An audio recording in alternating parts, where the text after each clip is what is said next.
Uno, dos, tres. Actualidad, espectáculos, negocios, deportes, todo en TV Radio Miami, la nueva televisión. Agustín Rangugli, un periodista sin libreto.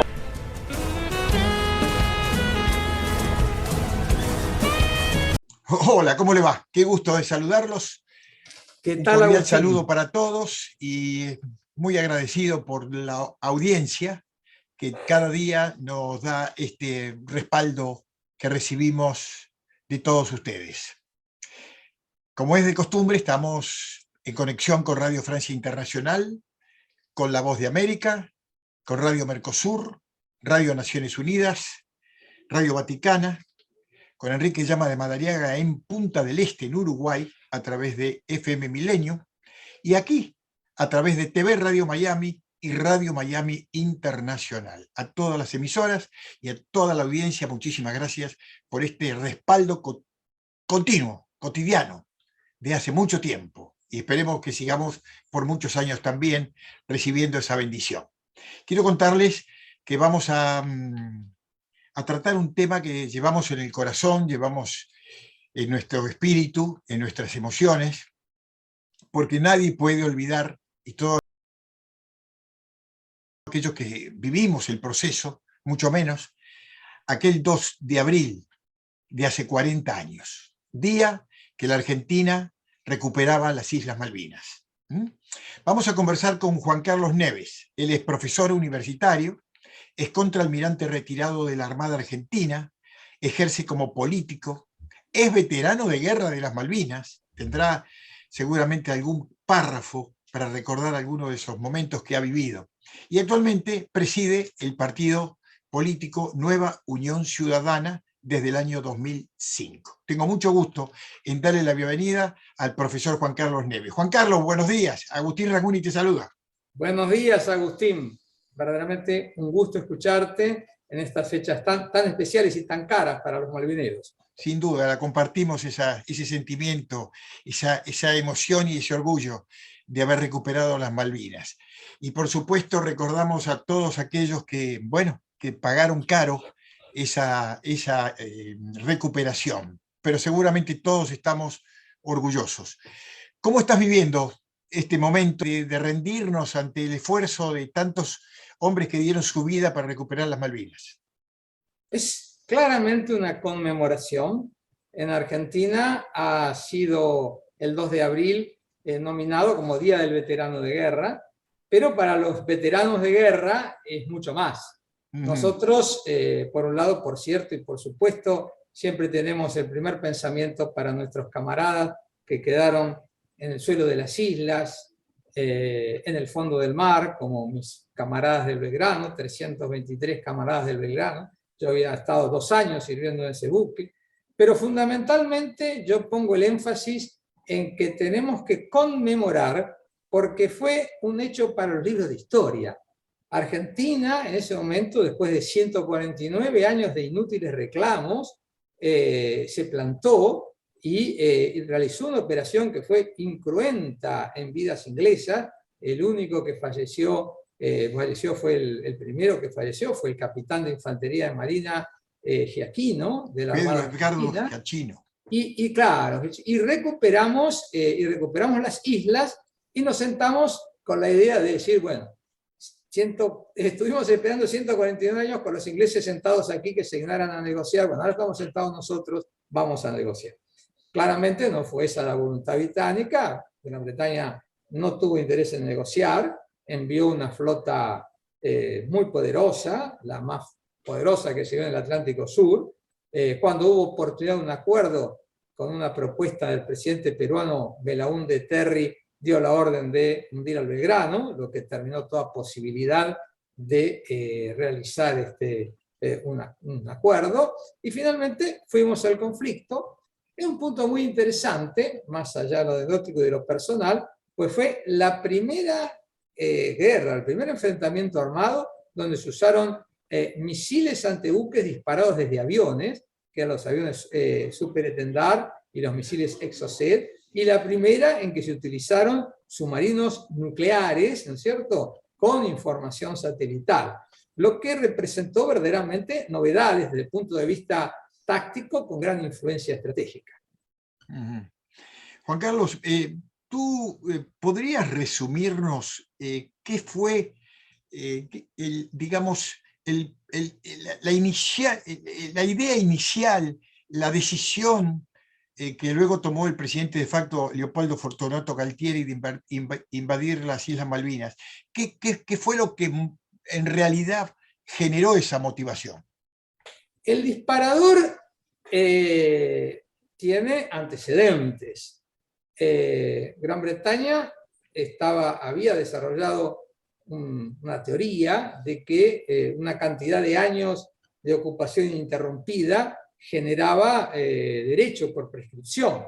La invasión original británica fue en el año 1833, así que en 1983 se cumplían 150 años, y ya había un informe, el informe Frank, donde sugería que iban a pedir la prescripción al cabo de 150 años de ocupación ininterrumpida.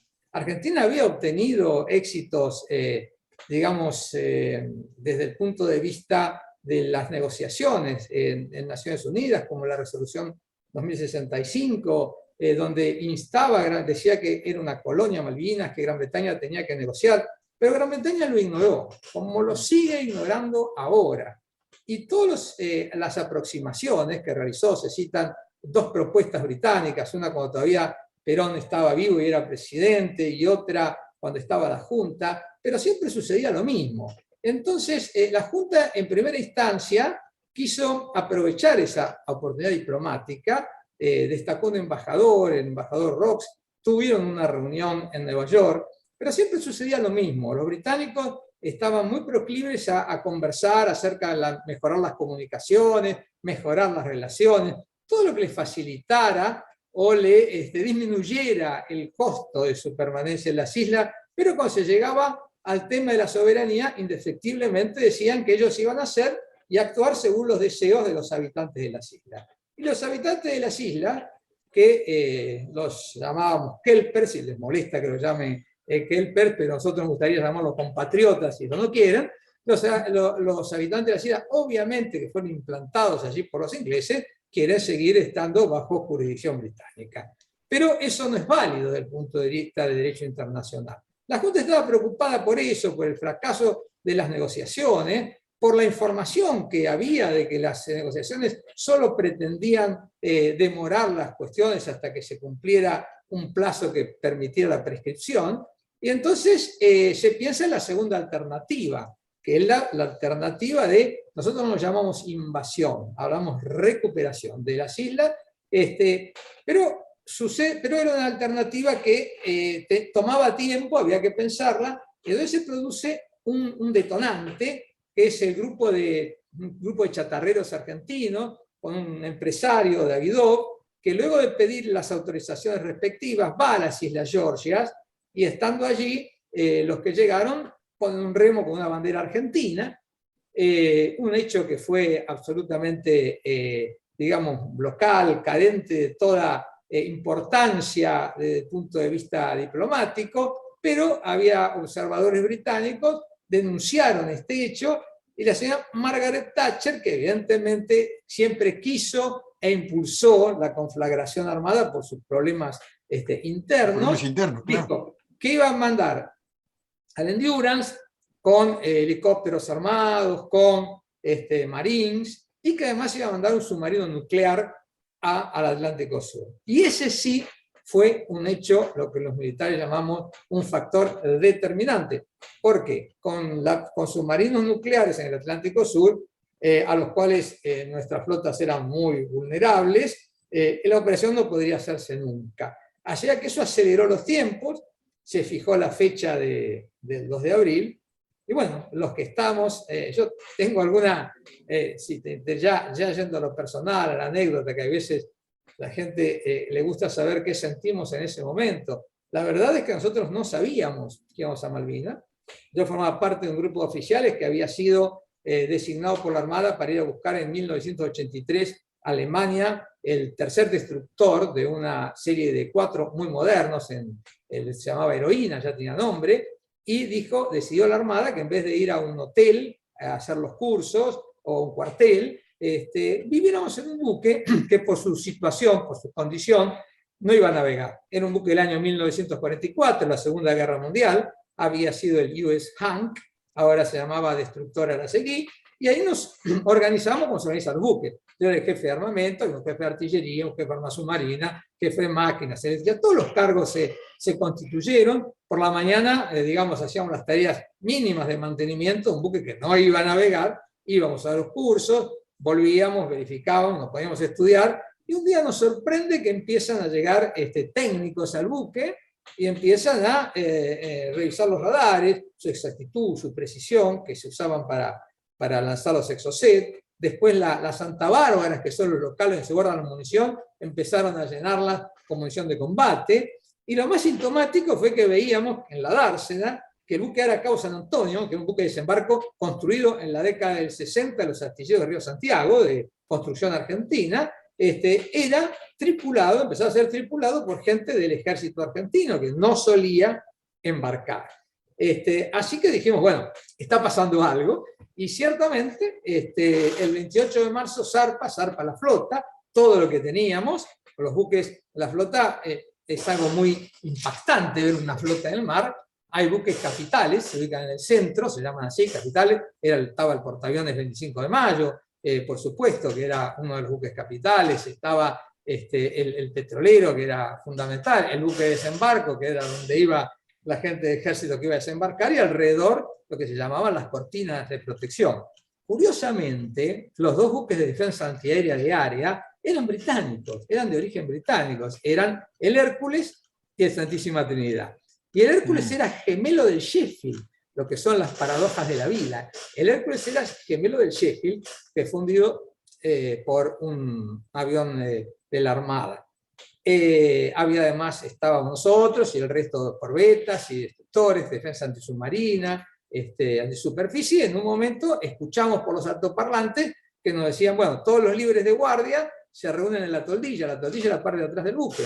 Y ahí el comandante llega con un sobre, lo abre así en forma teatral, digamos, dramática, y nos lee la orden que se empezaba a realizar, la Operación Rosario de recuperación de las Islas Malvinas.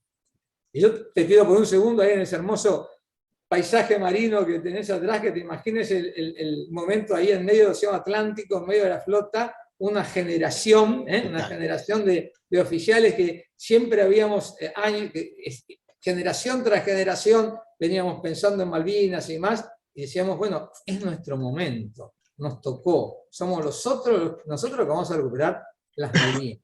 Fue algo impactante, es un momento que uno no lo cambia por nada en la vida, no lo olvida nunca, le da sentido a una vida. Fuimos la generación que recuperó las Islas Malvinas por 70 días, más de 70 días las pudimos retener, pudimos salir a defender los intereses argentinos, como siempre lo habíamos deseado, y ya te digo, un momento así vale una vida. Luego, bueno, el estado del buque hizo que nos averiáramos, después se hundió al Belgrano, pero eso es otra historia. Lo importante es que realmente nosotros creíamos en la misión. Lo importante es que cada vez que zarpamos, aún después del hundimiento del Belgrano, nunca faltó nadie, nunca nadie dio parte de enfermo. Te comento que vino un sacerdote y nos dio la absolución a toda la dotación, porque éramos conscientes que un submarino nuclear nos disparaba a distancias superiores al alcance de nuestros sensores subacuáticos. Nuestro sonar tenía, redondeando, 3 kilómetros de alcance, y los submarinos británicos le habían lanzado al Belgrano desde 10 kilómetros. ¿Sí? Antes, la primera señal de su presencia era el torpedo. Así que sabíamos bien lo duro que era el tema, pero bueno, fuimos con fe, con confianza, y los que sobrevivimos estamos verdaderamente muy orgullosos de lo actuado. Y en mi caso personal, si tuviera que volver, aún habiendo un gobierno en Argentina que no comparto ya del lado del punto de vista político, cuando se trata de defender los verdaderos intereses nacionales, no es cosa de mirar quién te envía, sino que es cosa de ver qué es lo que tenías que hacer. Profesor, Cuando termina la guerra, bueno, al cabo del tiempo, inmediatamente suceden cosas en la Argentina, asume el doctor Alfonsín, cuando se restablece la democracia, y él deroga la disposición que reconocía precisamente al 2 de abril como el Día de las Islas Malvinas, y por supuesto la Georgia del Sur y la Sandwich del Sur. ¿Qué significó eso? ¿Y eso se volvió a corregir? ¿Se corrigió esa disposición o sigue vigente? Bueno, a partir del momento que regresamos, se inició un proceso que muchos llamaron un proceso de desmalvinización. Ahí confluyeron dos cuestiones. Una cuestión interna, que los gobiernos democráticos quisieron debilitar desde todo punto de vista la influencia militar para que no hubiera otro gobierno militar, y eligieron un camino para mí equivocado, porque, digamos, desfinanciaron a las Fuerzas Armadas, las debilitaron como para cumplir sus funciones esenciales, sin que eso tuviera una relación directa con la participación política de los militares, que nunca más tuvieron voluntad de participar en política. De hecho, en Argentina pasaron muchas cosas, cayó el gobierno de la Rúa, hubo hiperinflación y demás, y nunca los militares volvieron a ser un factor de influencia en la política argentina. Y también hubo una campaña desmalvinizadora que surgió desde los servicios de inteligencia británicos, que trataron en todo momento de desmoralizarnos como Fuerzas Armadas y como sociedad. Primero fue la mentira de que habíamos peleado mal, de que habíamos mandado jóvenes inexpertos a la guerra. Después hubo múltiples, que fue una decisión trasnochada de un general borracho. En fin, todas las cuestiones que pudieron desmerecer la cuestión Malvinas se hicieron. El hecho de que no se deja celebrarse el Día Malvinas, bueno, ahora se celebra el Día del Veterano, pero sigue siendo, las verdaderas celebraciones son las que se hacen en el sur, son las que hacemos los veteranos de guerra. Yo estuve ayer en dos celebraciones muy importantes, estuve una en el cenotafio, donde están los nombres de todos los muertos en Malvinas, los más de 600 muertos en Malvinas. Ajá. Y en esa celebración, obviamente, estábamos veteranos de guerra que honramos profundamente tanto a los que murieron, como a los que sobrevivieron, como a la acción en sí misma de Malvinas. Y después a la tarde estuve ya en un acto más político, donde se juntaron referentes de la centro-derecha nacional, que tenemos el tema de la soberanía, el tema de la vida, el tema de poner a Dios en la política. El lema de nuestro partido, si me corro un cachito lo puedes ver, dice: por un país como Dios manda. Y verdaderamente nosotros reivindicamos verdaderamente el espíritu de Malvinas. Se sigue utilizando, yo escuchaba ayer a nuestro presidente, que sigue hablando de los chicos que fueron mandados a la muerte por una dictadura, se sigue utilizando de uno y otro lado para una cuestión política, lo cual es muy doloroso. Los veteranos en realidad, incluso yo te hablo en nombre de los conscriptos, en nombre de los soldados, en nombre de los marineros. Los veteranos. Los veteranos sí, pero quiero decir, no solo los veteranos oficiales, todos. Sino claro. No les gusta, los pobrecitos chicos, no les gusta que los traten con lástima. Lo que quieren es respeto, dignidad. Todos los que fuimos allí, cualquiera fuera las ideas políticas y las edades, fuimos porque era lo que tenías del lugar que teníamos que estar. El momento que nos tocó en la vida fue el momento de la recuperación de las Islas Malvinas. Dios quiera que haya otra generación que tenga la oportunidad de verdaderamente izar la bandera argentina nuevamente en esas islas, pero de ninguna manera es una sensación de lástima, pobres, nos mandaron a la muerte. Es la sensación de una generación de madres que parió una generación de héroes que les tocó ir a defender los intereses nacionales, como algún momento de su historia cada país lo hace, como está haciendo en este momento los ucranianos cuando tienen una invasión en su país, como cada nación cuando tiene que defender lo suyo, se planta y tiene el valor y le toca a una generación, y no es cuestión de tenerles lástima, sino de honrarlos. Así que yo me congratulo del espíritu que veo en la calle, de gente. Ayer iba con mis condecoraciones de Malvinas y se paraba gente, con las 2 cuadras que tuve que hacer hasta el lugar del acto, se paraba gente desconocida absolutamente y decía: muchas gracias, les agradecemos por lo que han hecho. Y lo Claro que más que me sí. emocionaba, y no quiero emocionarme ahora, es que muchos eran jóvenes que en esa época, hace 40 años, ni siquiera habían nacido, y se sentían orgullosos de decir un veterano allí, en carne y hueso, y tienen y conservan el sentimiento.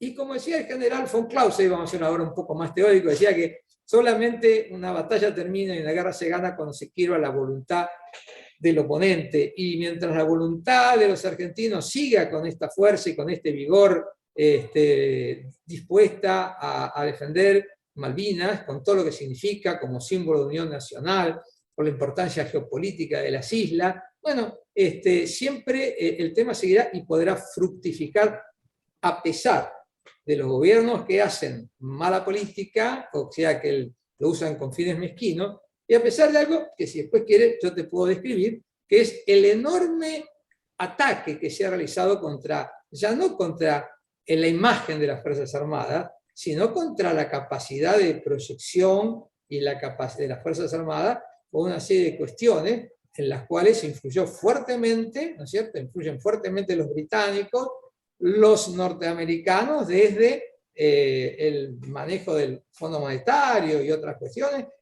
los ayudan, y los gobiernos argentinos se pliegan con mucho entusiasmo. Tema que, si quieres, después podemos charlar. Me gustaría preguntarte, tú eres profesor universitario, y querría saber, yo hace muchos años que falto de la Argentina, ¿qué se le enseña a los niños que van a la escuela desde chiquitos, primaria, secundaria? ¿Qué se les enseña sobre la Guerra de las Malvinas? El programa, estamos tratando, cuando digo estamos tratando, los que podemos decir que somos malvinizadores, de que se enseñe en forma orgánica el tema, no se hable solamente de la Malvinas el 2 de abril, sino que se enseñe, se reivindiquen nuestros derechos históricos, ¿no es cierto? Malvinas, las Islas Malvinas, digamos, eran ocupadas por los españoles, fueron después transferidas a la Argentina. Bueno, las perdimos por la fuerza, están en la plataforma continental argentina, basta ver el mapa, nosotros estamos a cientos de kilómetros y los ingleses a miles y miles de kilómetros, o sea, no resiste el menor análisis, sabemos que están allí implantados. Para mantener una población de 3.000 habitantes, tienen una guarnición de 1.500 hombres, fíjate la proporción, cada 2 habitantes de Malvinas hay un soldado británico, y lo sostienen exclusivamente por la fuerza. Las Naciones Unidas, insisto, año a año, insisten en que hay que sentarse a negociar el tema de la soberanía, y los británicos lo rechazan. Los niños no se llegan, eso se enseña más bien en estudios superiores, pero lo que es importante en los últimos años es que muchos veteranos tenemos la oportunidad, permiso, muchos veteranos tenemos la oportunidad de transmitirles nuestra experiencia, y eso tiene una extraordinaria receptividad.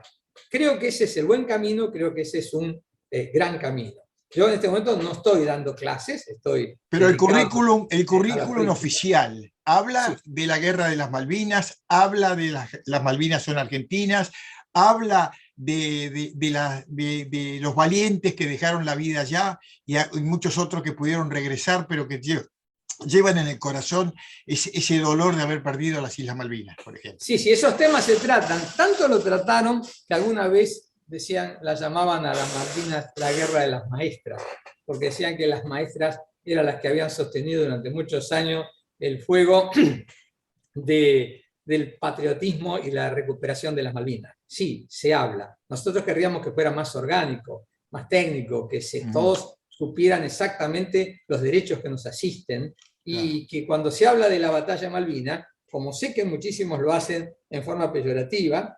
realmente se explicaran los temas con un poco más de profundidad. Yo tuve 2 experiencias muy interesantes. Ya después de Malvinas, cursé la escuela de guerra en Brasil, y la escuela, estuve un año en un centro de estudios estratégicos en Estados Unidos, llevado por mi profesión. Mis compañeros brasileños, ya en una camaradería que nos unía profundamente, me decían: Brasil va a desarrollar submarinos nucleares, todavía están tratando de desarrollar submarino nuclear, no los han ayudado mucho, por cierto, los han tratado de obstaculizar, y vamos a tener un portaaviones de despegue horizontal, ¿no es cierto? Ajá. Que compraron el Clemenceau, porque decían, hemos visto que nuestros vecinos, lo que fueron capaces nuestros vecinos, o sea, nosotros, fueron capaces de enfrentar a la tercera potencia del mundo, apoyada por la primera potencia del mundo, combatirla durante más de 70 días, hundir una enorme cantidad de navíos, la mayor cantidad de pérdidas que tuvo Gran Bretaña desde la Segunda Guerra Mundial, o sea que son unos vecinos desde el punto de vista militar dignos de respeto. Claro. En Estados Unidos el resultado muy interesante porque dicen fue la primera guerra donde se usaron una dupla de un avión que lanza misiles antisuperficie y se hunden buques, hundimos 2 buques con esa tecnología que no se había usado en el mundo, no se había usado, y la primera vez también que se usaron submarinos nucleares.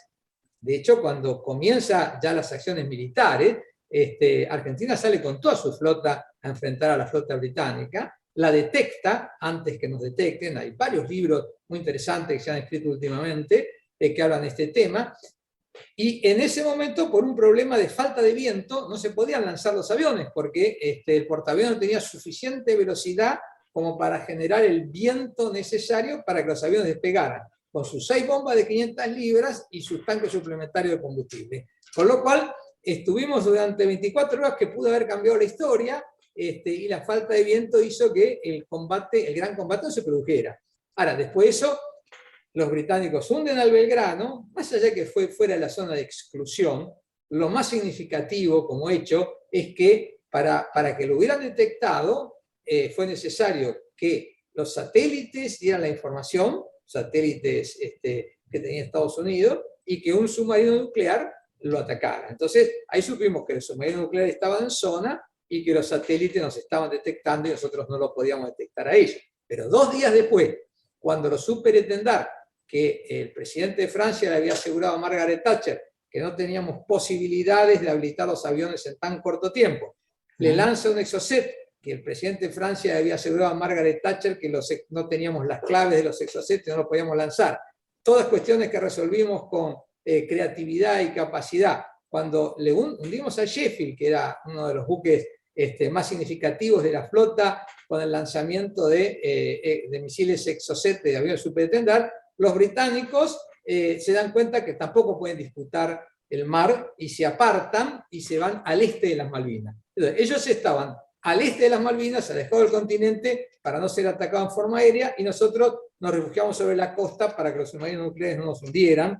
Y a partir de allí, bueno, después la guerra se desempeña en tierra. Pero desde el punto de vista estratégico, hay muy interesante, es muy técnico, ¿no? Una fue la teoría de Mahan, de la batalla decisiva, otra la teoría de Corbett, de la flota en potencia, bueno, temas para profesionales, pero estaban extraordinariamente interesados nuestros camaradas norteamericanos, y lo nuestro fue realmente notable. Hay muchos libros, declaraciones de Jeremy Moore, de los británicos que reconocen que tuvieron una lucha durísima, un libro que lo llaman No Picnic, para significar que realmente no fue nada fácil, fue una cuestión muy dura. Y nuestros soldados, soldados de 18 años, los soldados normalmente son jóvenes, por eso en la guerra mueren los jóvenes, porque los jóvenes son los que tienen el vigor y la capacidad para estar peleando. Los viejos, los militares se retiran a los 50 años, los que llegan, ¿no es cierto? Pelearon con valor y pelearon con capacidad. Además del valor,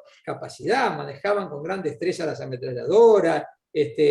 Hay grupos como fue el Batallón de Infantería Marina número 5, que fue famoso con el capitán Robacio, después contraalmirante Robacio, que ni siquiera lo pudieron rendir. Cuando le dijeron que se había rendido Puerto Argentino, él entró con sus armas, que le permitieron entrar, porque lo habían sobrepasado, ¿no es cierto? Pero no pudieron mover su posición. Es decir, fue una batalla notable que lamentablemente muchos desdibujan por espurios intereses políticos, lo digo así, espurios intereses políticos, y que realmente creo que todos los argentinos, los sudamericanos, debemos estar orgullosos de que pudimos demostrar que somos capaces de defender nuestros intereses nacionales en todos los terrenos. Absolutamente. Por último, Juan Carlos, como profesor universitario, ¿cómo vivís el ambiente sobre el tema Malvinas dentro de las universidades argentinas? Insisto en decirte que en este momento no estoy dando clases. No estoy dando clases. Pero conoces el paño, conoces bien el paño. Pero en las universidades argentinas están absolutamente el tema teñido de política, ¿no es cierto? Hay muchas veces coinciden los grupos de estudiantes, los grupos y los profesores y las agrupaciones, sean de derecha o de izquierda, unos porque los de derecha porque defienden los intereses nacionales y la soberanía, los de izquierda por oposición a lo que llaman el imperialismo británico y norteamericano, coinciden en la defensa de Malvinas.